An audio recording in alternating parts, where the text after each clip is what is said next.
Assalamualaikum warahmatullahi wabarakatuh. Di sini saya Ilyas, NIM 18660024. Di sini saya akan mempresentasikan proposal saya dengan judul Redesain Gor Nyalaran Pamekasan dengan pendekatan heritage arsitektur. Oke, pada poin pertama yaitu di sini saya akan membahas mengenai Gor Nyalaran Pamekasan.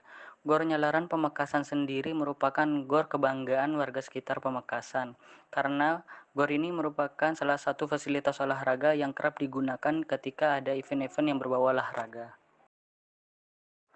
Pada gor tersebut terdapat isu permasalahan yang cukup besar dan membutuhkan didesain.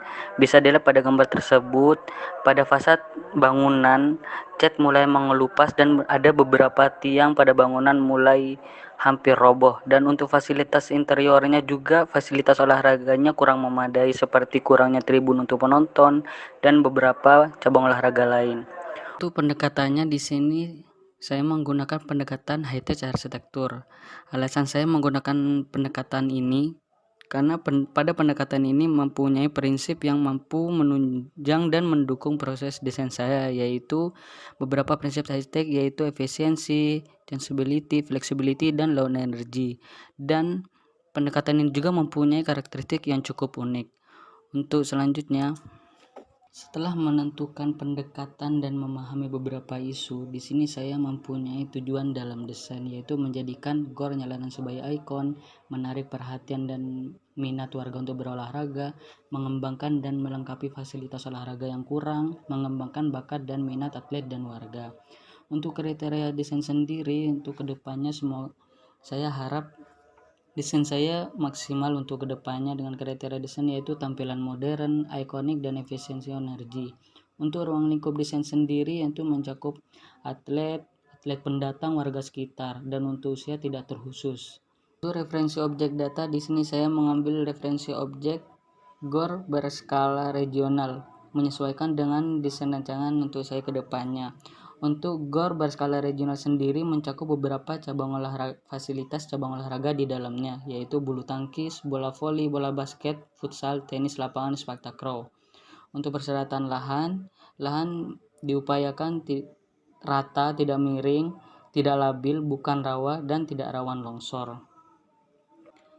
Untuk referensi nilai keislaman, di situ terdapat beberapa poin mengenai keterkaitan proses desain dengan integrasi Islam, yaitu poin pertama surat Al-Furqan ayat 48 sampai 49 yaitu membahas tentang tata ruang. Selanjutnya surat Al-Muzammil ayat 14 tentang material bangunan, dan surat Al-Maidah ayat 15 sampai 16 yaitu yang membahas tentang pencahayaan alami.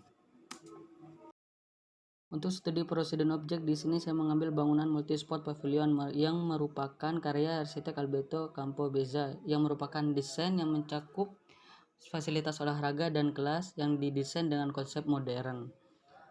Bisa dilihat pada lantainya, bangunan ini terdiri dari 3 lantai yang terdiri dari ruang kelas, ruang kolam renang, dan fasilitas olahraga disertai fasilitas penunjang lain. Ini merupakan gambar eksterior dan interior. Studi presiden pendekatan, di sini saya mengambil bangunan Herma Parking Building yang merupakan karya arsitek Joho. Dan bangunan ini cukup banyak menerapkan konsep pendekatan heritage arsitektur. Bisa dilihat pada fasad bangunan, di mana pada fasad tersebut menggunakan panel polikarbonat, yang panel tersebut mampu menciptakan ketertarikan karena pada siang, malam, dan sore mempunyai pewarnaan yang cukup berbeda, dan itu cukup menarik. Untuk Tapa sendiri, Tapa berlokasikan di Jalan Pamekasan, Kabupaten Pamekasan. Batas Tapa yaitu berbatasan dengan jalan umum dan area belakang pabrik. Untuk potensi Tapa mudah diakses, cukup strategis, view sekitar cukup terbuka, dan RTH cukup maksimal. Sedangkan isu Tapa serasa tidak terpakai, Tapa tidak mempunyai batasan, cahaya matahari tidak terkontrol, dan kurangnya vegetasi pada Tapa. Untuk ukuran Tapa sendiri yaitu 2,6 hektar. Untuk tapak sendiri, tapak bisa diakses dari dua arah, yaitu dari arah selatan dan dari arah barat. Sedangkan untuk sirkulasi bisa dilihat pada jalur hijau merupakan jalur dua arah yang lebarnya 6 meter, dan jalur kuning merupakan jalur satu arah yang merupakan lebar 3,5 meter, dan untuk view berpotensi dari arah utara dan selatan. Tapak cahaya matahari mulai mengenai tapak sekitar jam 7 dan berakhir pada jam 4 sampai sampai jam 5 sore. Sedangkan untuk curah hujan berkisaran antara 1200 sampai 1700 mm per tahun.